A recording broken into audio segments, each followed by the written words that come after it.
What's up, guys? Today I'm going to show you how to get that card key at the Silph Co company when you hit Saffron City. So our Team Rocket fella is taking a snooze here because simply put, he's just not that good at his job, so he doesn't care if you enter. When you walk in, you're welcome to take the stairs up a few stories, but it's easiest just to go up this elevator here.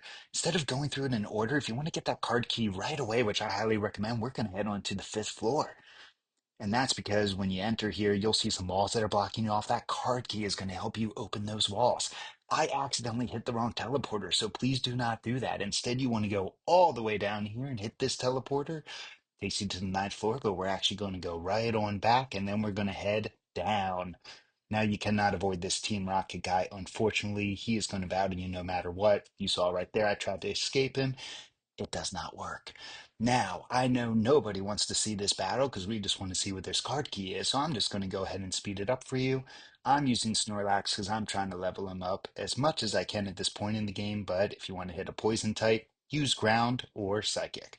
Once you beat that guy, you will notice the Pokeball item right here, and you found the card key. Now let's cut to a little example here when you come up on one of these walls. And bingo, the card key opened the door. You can now use the card key to get past all those walls. If you like my video, please like and subscribe. I am back on YouTube after 14 years.